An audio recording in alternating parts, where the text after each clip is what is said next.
I think this episode's going to be all about 2-year-olds. The reason why we would do that is because my life is about my 2-year-old currently. I have a fresh 2-year-old, right? My first child who turned 2, she arrived into her 2-year-old life at the stroke of midnight. She was still awake. She was eating peas in our little high chair in Spain. In Spain, we did everything later. So dinner was at like 10 p.m. So it just made sense that she was still awake at midnight. Wild.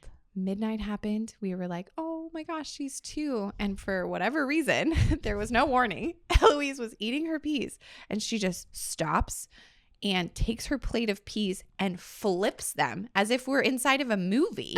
And the peas go flying. We're like, hold on. This is what it's like to have a 2-year-old. Everything changed. My third child just turned 2, like 2 weeks ago. The morning of her birthday, she had a tantrum bigger than she's ever had her whole life, throwing herself on the ground, melting down like you can't pick her up. I'm sure you know exactly this kind of tantrum. She's like dangling with force. Yeah, like, boneless. I will go back. They go boneless. Oh my gosh, it was wild. And I have 3 kids and I was like, no, I've done 2-year-old before. In fact, I just did 2-year-old. My son, he only barely turned 3. So it wasn't that long ago I did 2. But Jules does 2, unlike I've ever known. And I'm learning so much about myself. It's not my favorite, but she is fantastic. And I mean, we hang out outside of this podcast. And what I told you this week was like, she might be president one day. She's definitely exhibiting some leadership qualities. That's the perspective I'm choosing. But in the meantime, it's just coming out a bit like a bossy, tantrum throwing woman who knows what she wants. And if she doesn't get it, which happens, it's a big disaster. And I'm learning how to cope, and I'm not feeling like I'm thriving. But I did think and say to Sean, I'm so lucky that I get to hang out with Layne once a week because I can basically just bring my situations to you and be like, what do I do? Help me. I don't know how to do this.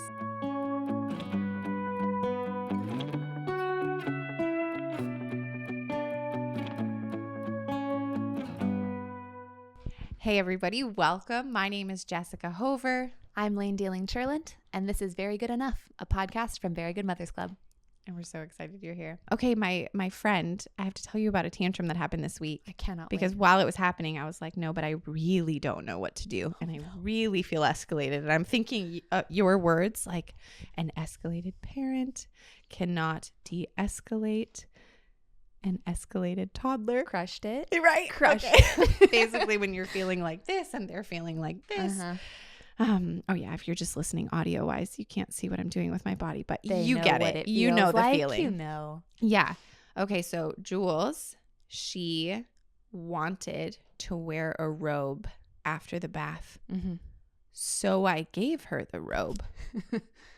And then she started crying really hard that she didn't want the robe. So I removed the robe. And then she wanted it again, put it right back on her. And the crying never stopped. And it was this huge tantrum. And I'm like, I'm so sorry, girlfriend. I am lost. And then just to top it all off, because this is a detail worth noting, it was like the chaos moment. I was like, why do you smell like poop? Why, Jules, do you smell like poop? You just got out of the bath. She was in the bath because she smelled like poop because she had a poop problem. And then I realized I was smeared with poop. My whole arm had her poop in it. So it's that was the real moment where I'm like, hold on, you're freaking out. I'm doing everything you want. And I'm the one who smells like poop. Like, shouldn't I be crying? Yes. And I don't really know what worked. Nothing really. We just waited. I tried to console her, finished with some food, and was like, all right, off to bed. Maybe you're just exhausted. Yeah. Clear the poop from yourself. I did change my shirt. I was like, I don't know what's going on. I mean, I'm sure she was tired towards the end of the day, but that's what I'm dealing with. I'm dealing with tantrums that actually make no sense. I get when they're frustrated because I'm frustrating them because they want something and I'm not giving it to them, which I've learned from you that that's even healthy. We don't want to be raising kids who get told yes 100% of the time. It's important for them to sometimes be frustrated. But this one, I'm like, I'm giving you everything you need. There's nothing more to do. It's just she's freaking out and I don't know how to handle it. And what I want to do, which I have done in the past week, because I was home with both my kids without Sean for 8 days, is I want to yell. And I yelled. There were moments when I yelled. And then I would feel really dumb because I'm like, you're yelling. I'm yelling. Why am I yelling? This isn't helping anything. Right. So I had to like come down a little bit, regroup, try and troubleshoot and problem solve. And once they both went to bed at night, I would think through like, where were the problems? What moments could I look for so that the next day, like I could change it? So here's what I did. You'll be proud of me. And then we can move in. I can't wait. I did rearrange the kitchen drawers because one of the things that was causing issues was they were finding their way into drawers and taking things they weren't allowed to have. So then I was like, okay, I'm just going to move everything that they can't have to a different spot because I actually don't care if they're in the drawers. And then I also made snacking easier. So I found a bunch of snacks that I could give them really easily. And I found snacks for myself because I'm way more irritable if I'm hungry too. So those were my basics, but I still struggled. It was not easy. So, okay, that's all. Take it away. Take it from here. Here we I'm go. a tired mom. Help. Oh, that's so intense, Jess. Yeah. And some of it is like the indignity. You know, you're standing there and someone's screaming at you and there's poop on you and you're just like, I'm a full human adult woman person. Like, how can this be what's happening to me? Yeah. I once had a 2-year-old run past me. I was like seated with my arm on the side of a chair on the playground, and this child ran past me and wiped their nose fully across my arm, like took 2 hands to like wipe their face across me like a tissue without breaking stride. Whoa. They didn't slow down. They just used me like a tissue and carried on. And I just was like, had this like slime smear, just staring at this smear of slime. Unbelievable. It's disgusting. It's so undignified. And it feels so bad to be yelled at. It just feels awful. Yeah. And people take it further. I mean, some of the moms who are writing us, they're like, my toddler's hitting me. My friend's daughter punched her right in the face. Oh, no. Oh, yeah. Oh, actually, this is pretty cute. Let's just tell them. She was like, Mommy, I want to marry Daddy. And Mommy was like, that's so cute. I married Daddy. And her face drops. And she punches Mom right in the face. She's like, you did not steal my man. That's so cute. Anyway, cute. And like, what do you do with a kid who just punched you in the face? Like a real anger punch. That like love triangle thing is also like so normal and such a real part. I had a little child who had so much of that jealousy feeling that it extended past her parents onto me. And when she found out that her former preschool teacher was engaged to get married, she did not speak to me for 2 days. She would run away from me. That's sad. And like someone had taken you away. Yes. Connor visited preschool and she was like, nope, not having it. Hate him. Wow. Try to take my ring off.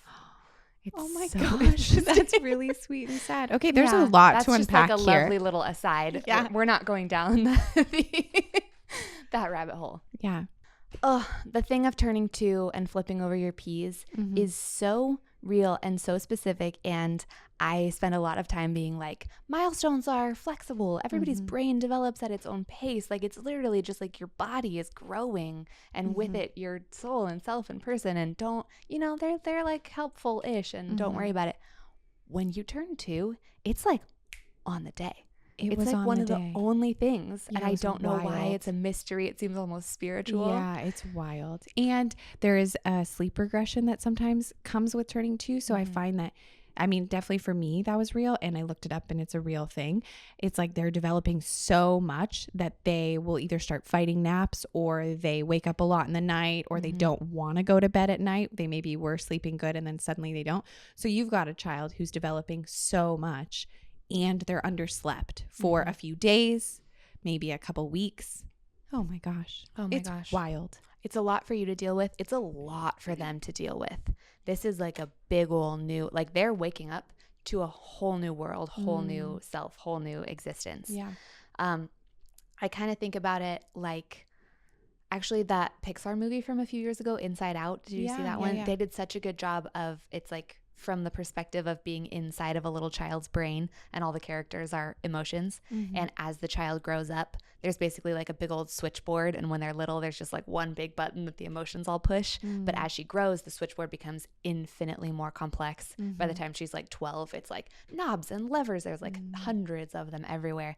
And I thought they did such a good job of illustrating the idea of brain development. Yeah. Like from the perspective of a child, when you just like wake up in the morning and you have like a whole new switchboard of social tools, like, whoa, it's a big deal. Yeah. So not only we just see them from the outside and are like, oh, you can do so much more stuff. They're on the inside being like, oh my God, the whole world is different. Like everything I see is way more complicated, and everything I have impact on stuff, and it's like big and scary. It's super exciting. Like they're stoked. Yeah. A lot of them wake up with suddenly like 50 new words. I know. What is all this language? No. You've been just hiding this language from me? This morning, Jules came in with a pen and said, Daddy, can I have a piece of paper?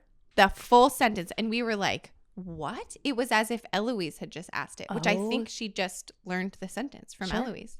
But yeah, that's it. She just wanted a piece of paper to draw. I'm like, okay, 2 is going really well. Yeah, out pops all these words. It was amazing. These thoughts are like matter to them now. Yeah, right. Everything used to just be like, wow, big splashy feeling. And now it's like, I have a thought and I want you to know about it. Yeah. Whoa. Yeah. They're like offering this thing to you. Which is so sweet. You're getting to know them better. I do love that about 2. With Wilson, because he just went through 2, I was thinking this is one of my favorite ages because I'm getting to discover what's inside of them. When they're so little, you're kind of figuring it out, but they're not telling you about stuff. Yeah. At 2, you're hearing it. The thought is becoming a sentence, and wow, that's so fun. Yeah. Yeah, and it's a sentence that like belongs to them, where that other stuff was all still just happening to them. And they're still very much in a world as 2-year-olds of things happening to them. Their feelings happen to them, and their experiences just like, whoa, how'd it cut? Like they're not over and in control or like around it. Sure. Still, it's all still very experimental. We've talked in a lot of places about toddlers as little scientists who babies come into this world like pre-wired to discover all that there is, just like learn about whatever exists in this world, and they have no data, and they're just on this voracious hunt for finding out like, what does that feel like, and what does that taste like, and if you push on it, and what happens, and who's that, and what's that, and what am I, and this is sticky and I hate that, but also this is sticky and I want to put it just like everywhere. The wild exploring. So you still have that happening in your 2-year-old. They just are like, it's like an embodied process now. Now they know that they are the scientist and that they exist, instead of it just being this like weird consciousness that's like walking around bumping into things. Now they're like, me. So then what are you, and what is this? And they're like in charge of it for the very first time. Whew, I don't know where that thought was going, but that's the exciting thing about that. For me, talking to you about all of this stuff, what I find to be very helpful is that it gives me perspective, so that when I'm inside of the moment and I'm responding as the grown-up who loves these children very much, but I also am and I am thinking about everything it takes to keep our day flowing. Yes. I have a job as well, so I'm thinking about these things. So sometimes them being little explorers isn't what I'm thinking. I'm thinking they're little mess makers. And I'm not trying to be insensitive. Obstacles. Yeah. We both are viewing each other as obstacles when I'm not in touch with these thoughts. So I'm just, okay, well, shoot, I'm trying to get out of the house, but they have chosen to remove all of the laundry from their little drawers and pile it here. And I'm like, oh, shoot. Nope, that's not going to work. But when I reframe it, they're exploring.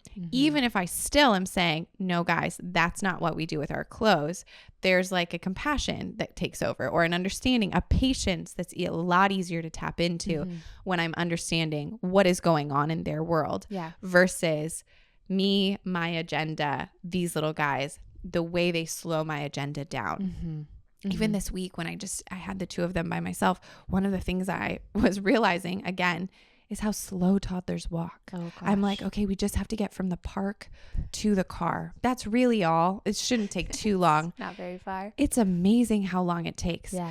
And so when I am just, okay, I'm on my mission, we just got to get to the car, then I'm really easily agitated by, why are you stopping to gather rocks? Like, oh, Wilson is peeing? Okay, well, I guess it's good he's not peeing in his pants, but like, that's someone's house. He just peed right outside. You know, you're thinking all these things. Yeah. But if I can slow down, be like, okay, these are little buddies. They're just my little people who are trying to understand this world, and I do need to speed them along. It's not that they get to run my whole life, but there is a give and take of like, when can I give them opportunities to really explore, and when can I give them opportunity to understand that mom has some stuff we have to do as a team. This is where we're going. This is what we're doing. Yeah. It's tricky. If you do want like a really solid toddler basis, like base layer of everything that I think about toddlers, we've done a video together that is on your YouTube, on Jess's YouTube channel, that is like a really good base layer. What are you thinking of? What's it called? It's called How to Handle Toddler Big Feelings. Oh, okay. Something like that. I can link it. Okay. We'll link it in the show notes. Yes. Great idea. Because there's like a whole, I mean, I have hours of things to say about this. No, that's great. So there's like a really great sort of 20-minute synopsis there. Yes. But I want to kind of hone in on like the 2-year-old thing. Like all that toddler stuff has already sort of happened. Yes. And now basically we're dropping in at like year 2. You now know that you're a person and that you're a separate person from me. And so like, what does it mean, you toddler, you 2-year-olds, like who are you then? Yes. So now what they're testing and what they're exploring is a little bit less like, how do I use my legs? What does everything feel like in my mouth? Like how do my hands function? Okay. And a little bit more like, what are you and what am I? And what am I in charge of and what are you in charge of? Like what effect can I have on my world? That's really good. So now they're out just like testing the environment, right? Okay. How long can it take me to get to the car before she loses her ever-loving mind? Is a real test that this child is running. And it's not because she hates you and wants you to be mad. It's because she doesn't really know. Yeah. She's not sure. I need to tell you that what she did was we had to cross a street. Oh. I have drinks that I'm holding in my hand, mine and theirs. Wilson is in front of me. Jules, I'm holding her hand. Sorry, not holding her in my body yet.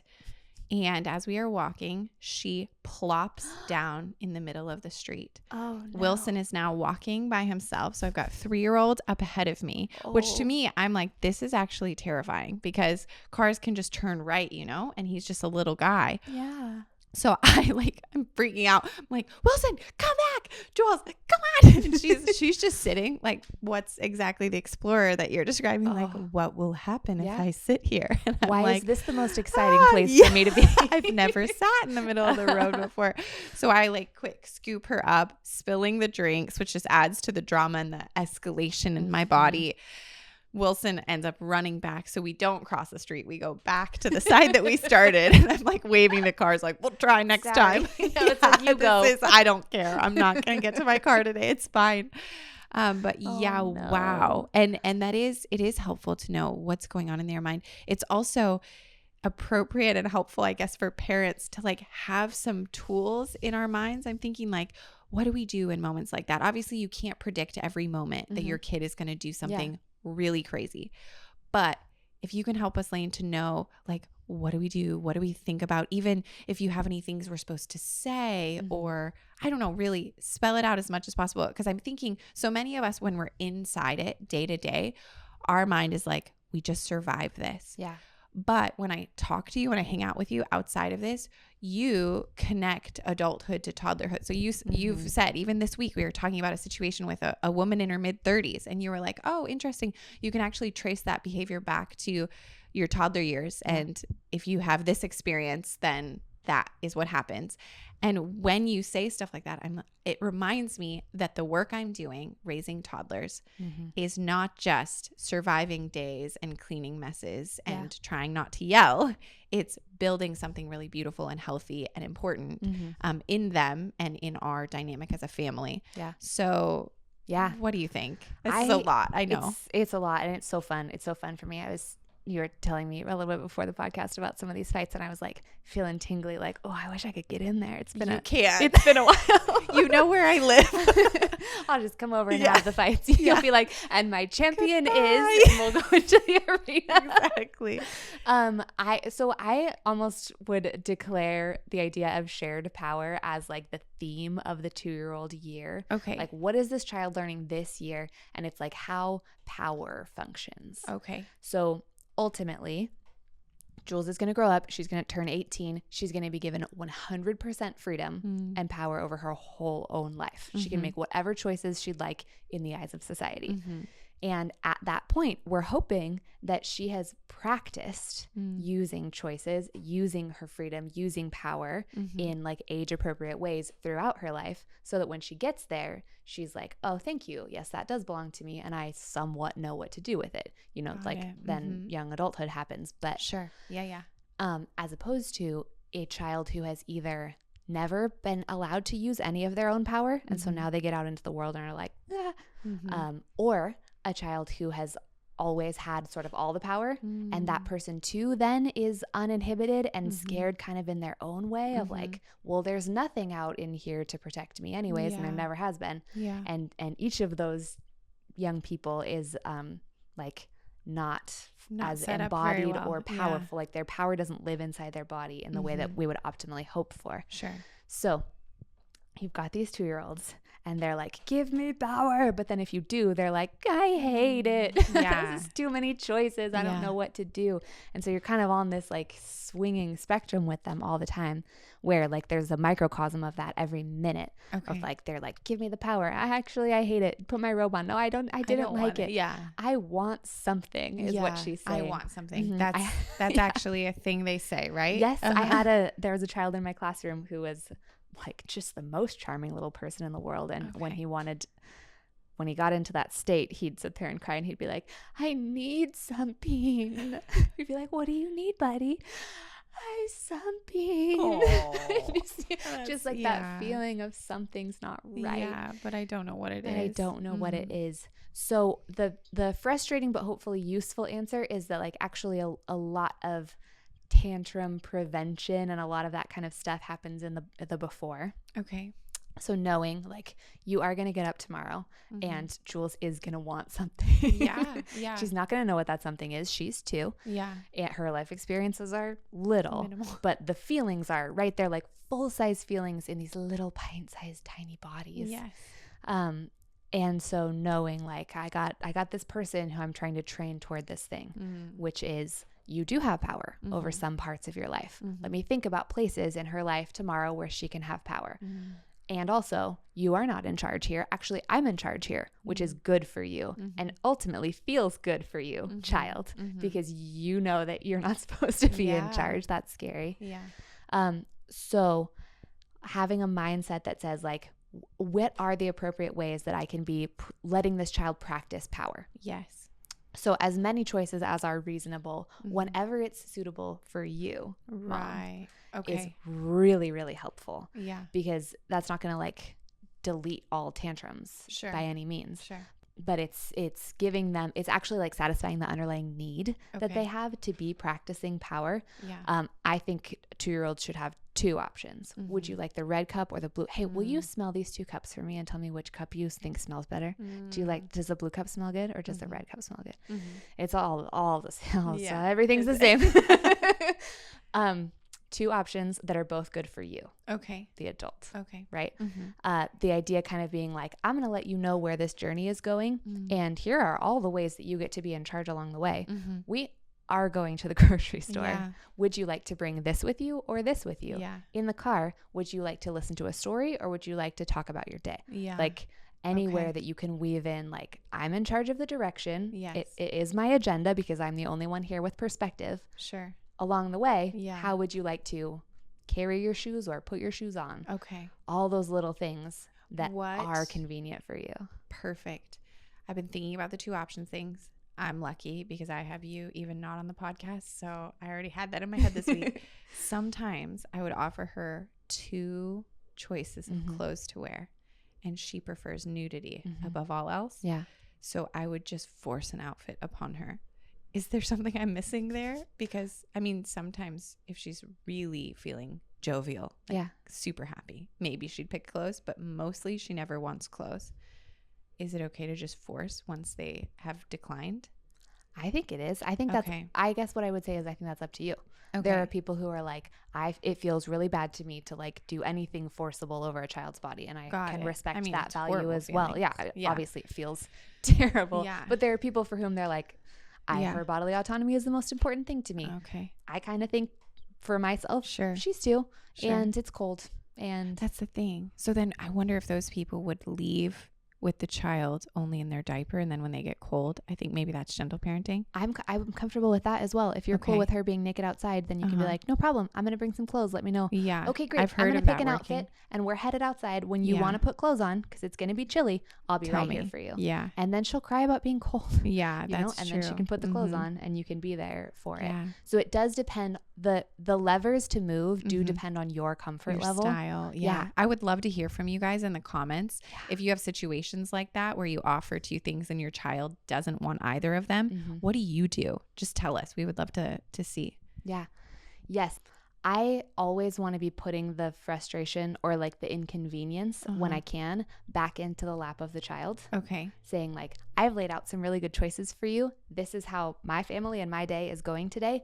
Come along and pick your favorites. Oh, you don't want to? That's okay. We're all going to go have lunch over here. We're right here. Okay. Come along. Do you know what I mean? Like I want, because for so many moms, I see them be like, oh no, they do act like the toddler's a landmine where they're like, oh no, I've stepped in it now. And now I have to stay here in this power struggle, fighting with this 2-year-old until one of us gives in. Okay. And I think that once you've gotten down into that power struggle, you are on, like, you're already on your back foot. Sure. So trying to stay out of the struggle because you've already decided how power goes in your relationship. Do you have any tips related? I'm thinking of all the times that this happens for us that I've heard also happens a lot to other families. Yeah. For example, food. Okay, guys, here's your food. This is what we made.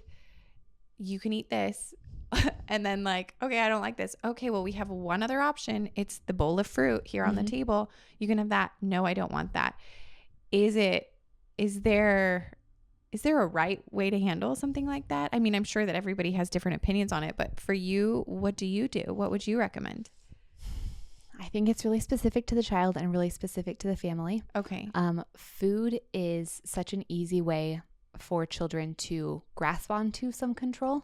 So actually, when people bring to me the problem of like, my child is really controlling about eating, one of my first things is to circle back and be like, why don't you try to introduce some levels of control in their life in other ways that are useful to you? And hopefully that will just like massage open that little hand that's so tightly clenched around the food. Like what? What would be a good example of introducing control?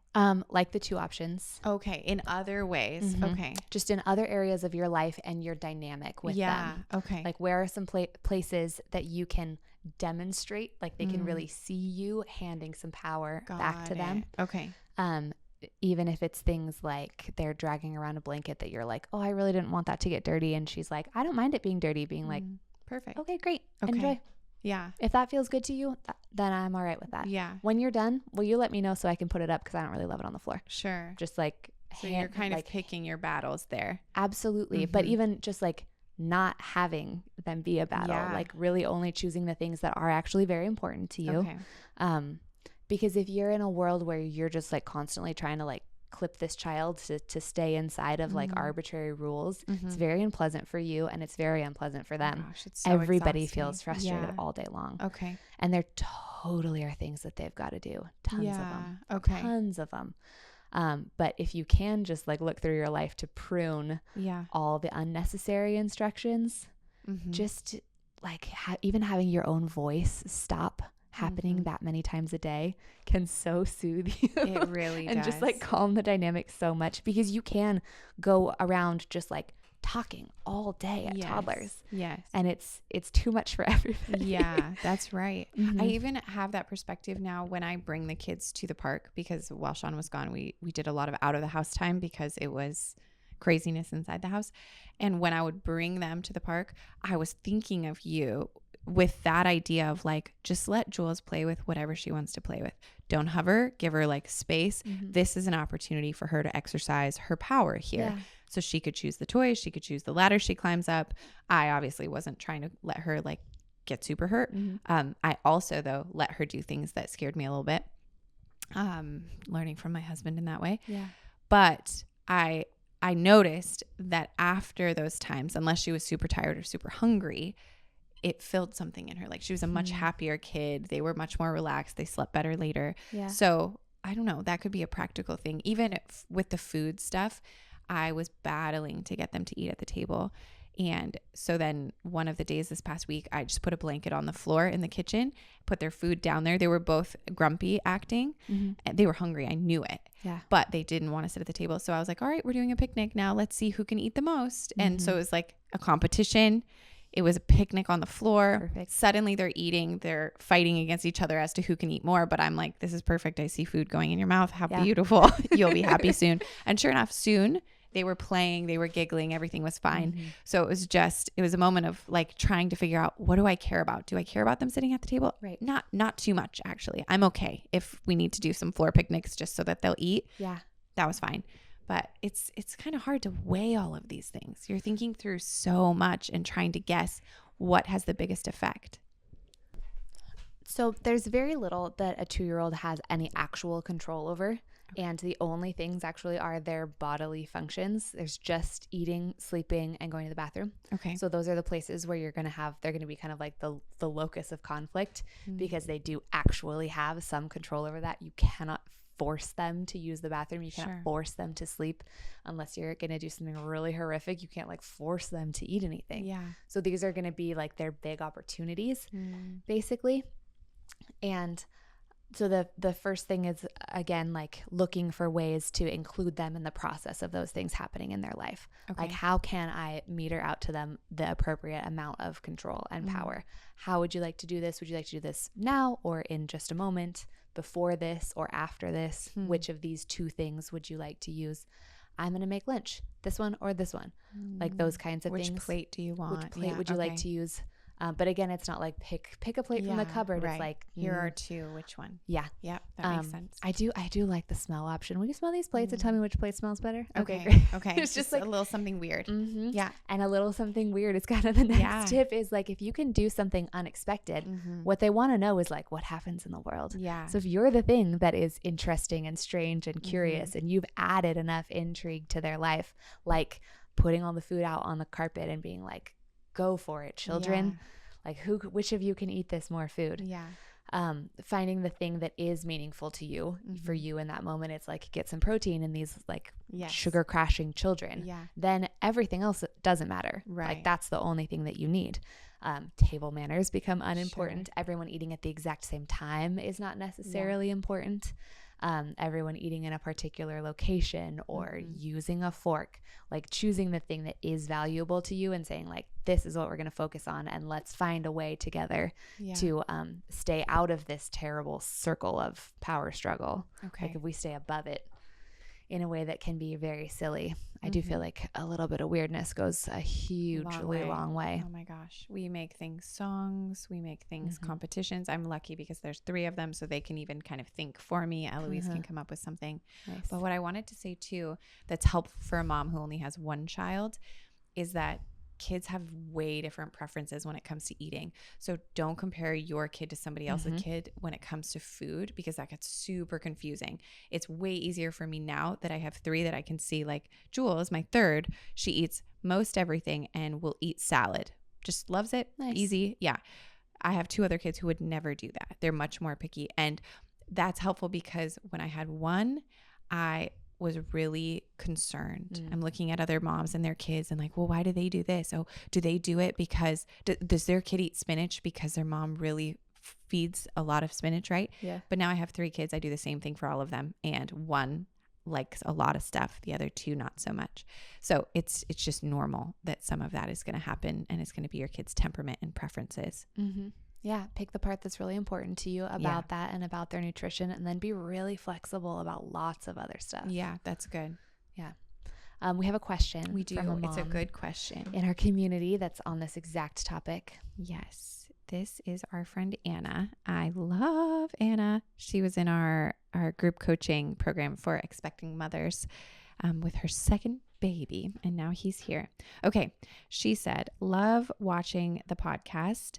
Maybe you guys could share how to de-escalate a tantrum when they're happening during the most inconvenient times to get down on the child's level and connect. This seems to be the pattern for me. Laughing face. What are practical ways to connect and calm your toddler during these moments when both children are needing and demanding mama's attention and body? It's a pattern in my house of calm, sweetness, and sunshine, and then boom, chaos. And she has a little baby and a toddler. Mm-hmm. That makes a lot of sense. And I would wager that those tantrums are happening at that moment, not just like, and it's very inconvenient, but because it's very inconvenient. Sure. I think that probably what you're experiencing is a person who is like in this cool new power dynamic for them where they're like, whoa, look at how distracted or involved or unavailable this mom is. And either there's a feeling of like, well, now I need something because you can't give it to me. Right. Or there's just this thing of like, well, what happens if like, let me just like throw some glitter into this dynamic and get really spicy about it. Yeah.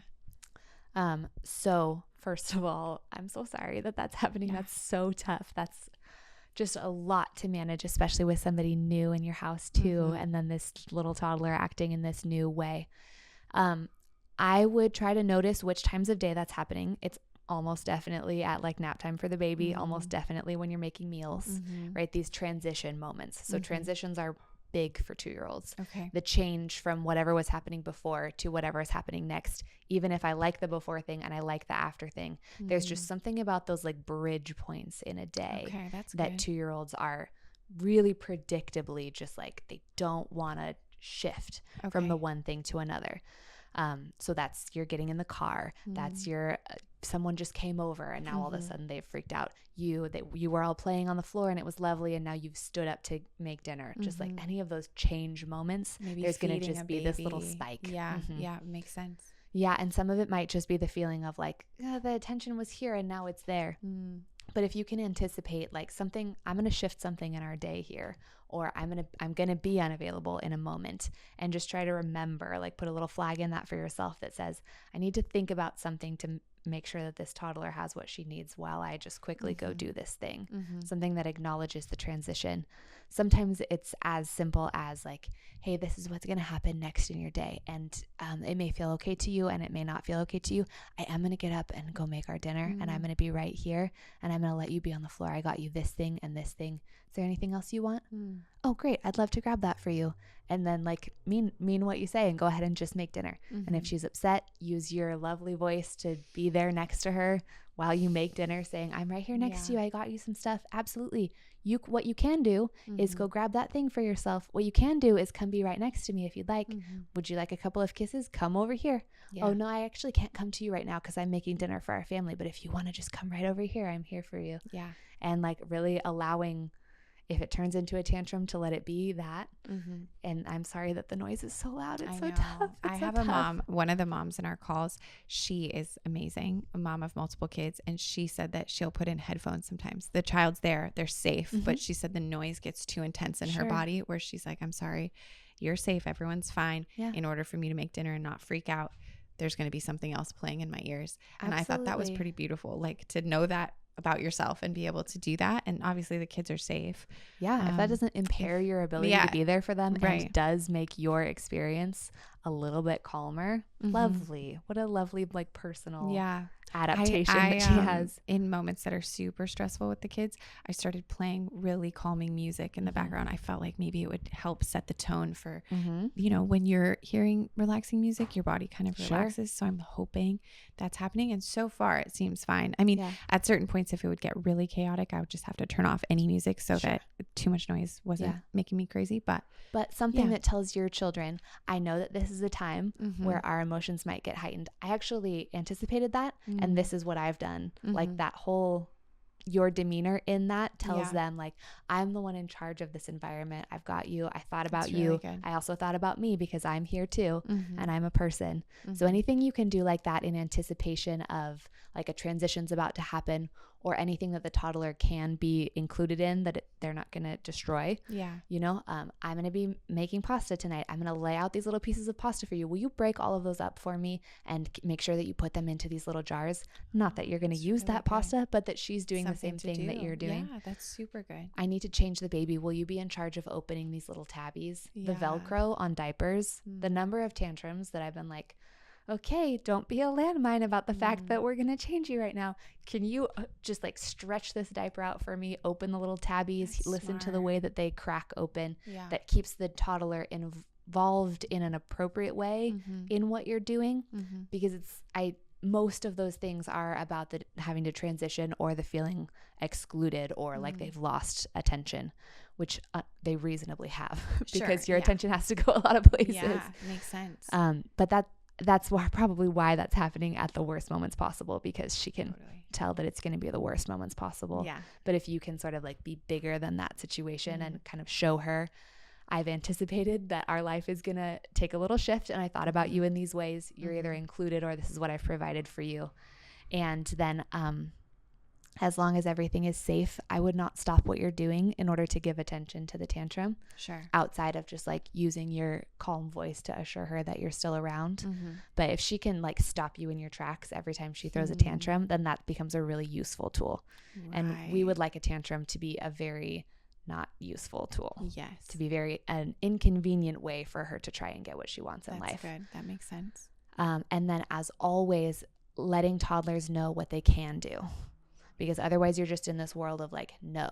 Got it. Don't do that. Don't climb on that. Don't this, don't that. As opposed to if you're standing on a table, put your feet on the ground is different from don't stand on that. That's right? Really good. This is the instruction of what I would like for you. Like here are like reframing your language to say, these are the expectations that you can live up to. That's helpful. And you hit the nail on the head if you do this thing. Okay. That's really good. How are you feeling? How are you feeling on this side of getting to talk about? Yeah, I'm just learning so much. This is really helpful to me, everything you're saying. It's funny to be doing a podcast where I feel like I have sort of two brain spaces. Like one is I'm supposed to be helping my friends, my viewers who are here learning. But the other side is I'm very much just a mom inside of 2-year-old toddler tantrums, trying to figure out my own skills and tools. I mean, I had a moment this past week where I called someone, a mom of mine, one of them, and was like, I am yelling at my kids and I'm freaking out inside because not only do I not want to yell, but I'm really scared. Like, what does that mean about me as a mom? And somehow it was just affecting me. It probably has to do with my own childhood, to be honest, but it was about a much bigger thing. Suddenly it's like, I yelled at my kids, but what does that mean about my parenthood? What does that mean about their future? Like so many big things. Yeah. And she was really great to say, yep, that happens. That's really normal. It's also really normal that after you yell, you kind of have these spinning thoughts and just kind of bring it back and realize it's okay if that happens, meaning you're just a person that happened. And also maybe we can come up with new ways of handling it when they're freaking out and you're yelling because you want to be heard, because it feels like they're not hearing you.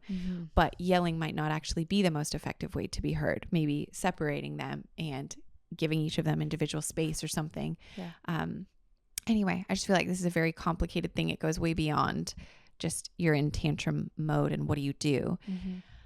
I appreciate you. I'm glad we do this weekly because I think I'm going to need it every week for this year.